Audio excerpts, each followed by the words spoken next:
Who's that up ahead? All right, that's my teammate. Now we're cooking.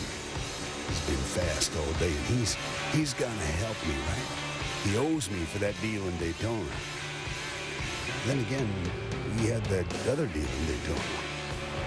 Well, here we go. Man, what was I thinking? This is Talladega, and Talladega always wins. Well, what unlikely drafting partners might we see today as we get down to the finish at Talladega of race number 4 in the chase for the NASCAR Sprint Cup. The cars on the track working through the parade and pace laps, the green flag just moments away. So as we get set to start that 4th race in the chase, a quick refresher on the championship standings beginning of the day, and a couple of guys you think are worth keeping an extra special eye on through the day. Well, Brad Keselowski has been so strong so far in this chase, and I think it's going to continue today. Talk to his guys down there. They are extremely confident that they're going to be fast and be the car to beat here. So I'm going to be watching for that and see if he is. Yeah, I'm going to go down to the man in that 5th spot, last year's champion, Tony Stewart. He is really, really good at these restrictor plate tracks, and he comes in here, nothing to lose. He wants to win, get maximum points here today, get himself right back in the middle of this championship battle.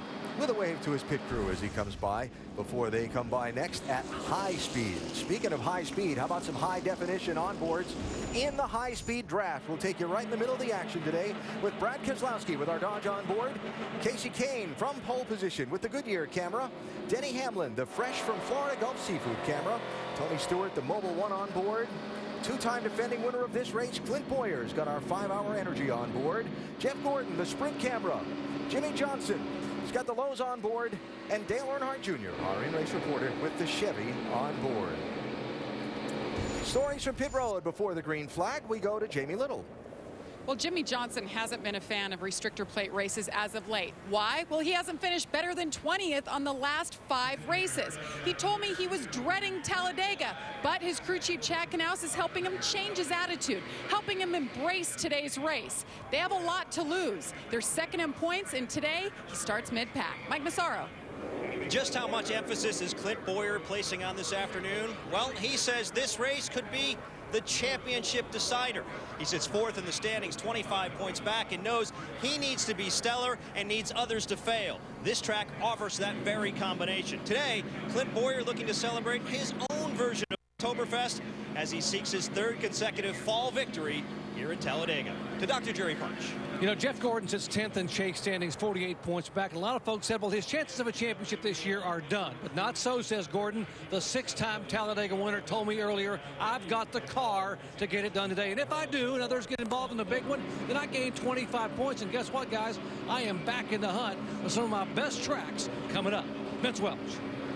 Dale Earnhardt Jr.'s crew chief Steve Letarte says there's plenty of races where he has specific directions for Junior and how they're going to attack the race, but not today. He knows Junior's one of the greatest all-time restrictor plate racers. He said, I gave him the wheel and turned him loose. Junior's not going to ride around at the back today. He wants to lead laps, put on a show, and bring home that 6th Talladega victory, Alan. All right, Vince, how will Jimmy Johnson and his team approach these 500 miles? A good race for us today, guys. Remember, 1 lap at a time, 1 lug nut at a time, 1 pit stop at a time, 1 race at a time. That's where we do this.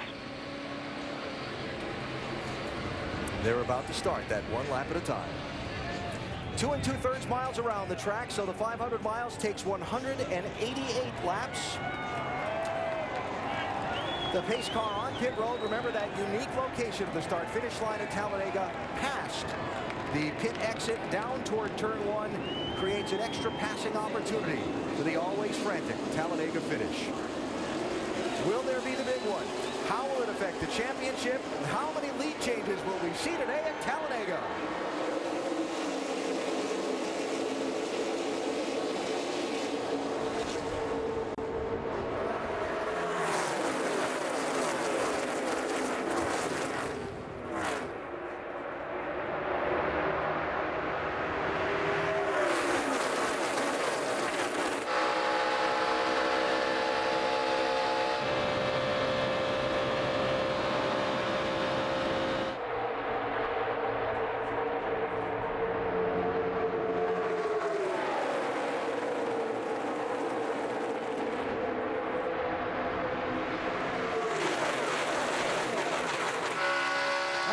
anxious to see if this outside lane is going to work good to make passes for the lead. It seems like with this new package, that bottom lane's kind of been the preferred line. See right there, Casey Kane gets the advantage. Leads that first one. Car on the outside, purple and pink 21. That's the Daytona 500 winner from a couple of years ago, Trevor Bayne. They got a big push there from Sam Hornish, but you can see if you get that big push out there and don't have somebody still attached to your bumper, it doesn't do you much good. It's thick already, 3, some places 4 wide.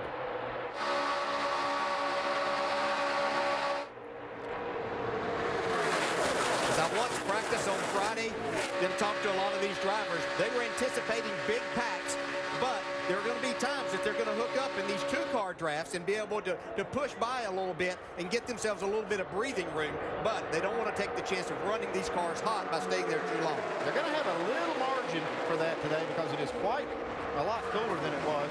They may be able to do this tandem drafting for more laps than they were, say, in practice.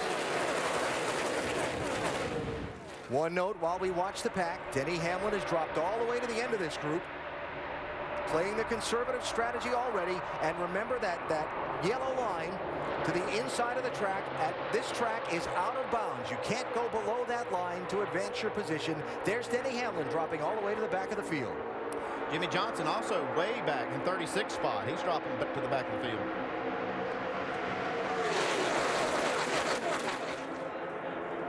I think there's 2 places that you want to be. You either want to be at the very front of this pack, or you want to drop back there to keep yourself out. You're in the middle. That's just putting yourself in more of a position for something to happen, especially for these chase drivers today.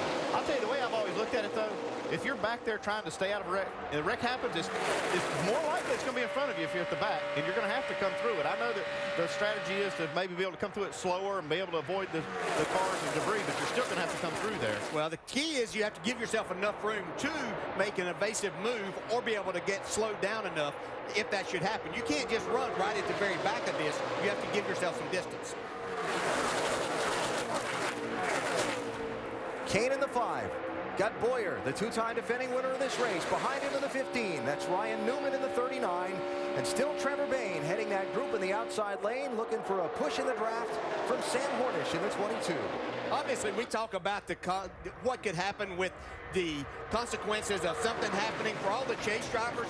But as I talk to these drivers, their main concern today was all of these other drivers that are out there that aren't a part of the chase. They realize this is such a huge opportunity for them today to go to victory lane that they might not have in these other 6 races coming up. So they're going to be racing hard. It's not they're concerned about the chase drivers, but this is a race they know they can win. As we see Trevor Bayne try to get to the front now. Kind of doing it by himself. It looks like Casey Kane now get another run into turn 3. Sam Horner's doing a good job pushing that 21 of Trevor Bayne. Yeah, you just can't push him out there so far that you become unattached there, and then that creates a situation of both of you slowing down quite a bit. That's really kind of the job of the guy that's in front, though, to try to keep that attachment. He almost has to drag the brake a little bit. That's got to be just counterintuitive to a driver to be able to push the brake and go fast. I don't know how they do it. That was close. Looked like Hornish in the 22 was maybe giving that side draft to Ryan Newman in the 39, and it got a little tight there at the start-finish line. Now Hornish picking up a boost from Joey Logano in the 20, while Kyle Busch comes running through the middle lane in the 18. Yeah, there's no reason to think that Kyle Busch won't be a part of having a say-so of who's going to win this at the end if he can get to that point.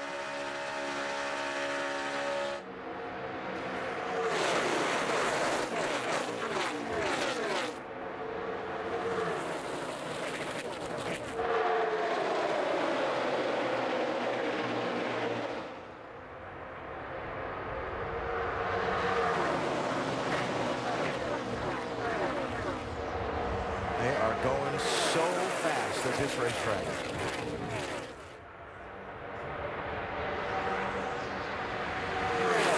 This track repaving a few years back made it so smooth that there's really not a bad place on this racetrack anymore, so you can just go wherever you want to. That was 2006 that this racetrack was repaved. Some of the drivers talking about it giving up a little bit of the grip that it had.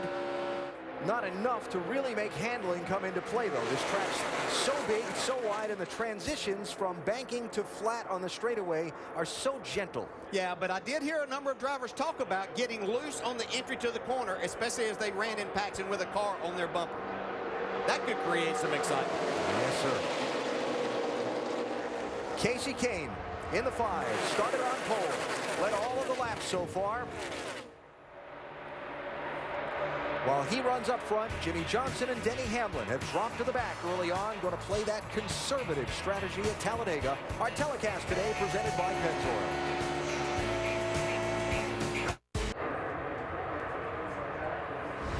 Talladega, race 4 in the chase for the NASCAR Sprint Cup. Telecast presented by Pennzoil, new leader. Just as you watch them flash across the start-finish line, Trevor Bayne now squeezing in front of Casey Kane. Clint Boyer picking up a draft from Dale Earnhardt Jr. in the outside lane to make a bid for the front. Which driver do you think will take first out of this week's top 4 qualifiers? Casey Kane, Ryan Newman, Clint Boyer, or Tony Stewart? Text FAST to 34763 or go to AT&TFastestDriver.com to play. You could have a chance to win 4 Gs by playing along in today's AT&T Fastest Driver Challenge. Every week, you have a chance to make your pick and see where you stack up against the rest.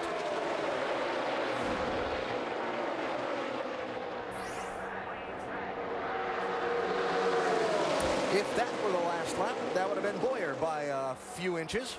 We've seen that be the last lap like that before, and Clint Boyer has been the one getting to the finish line first here the last 2 times that we've raced here this time of year.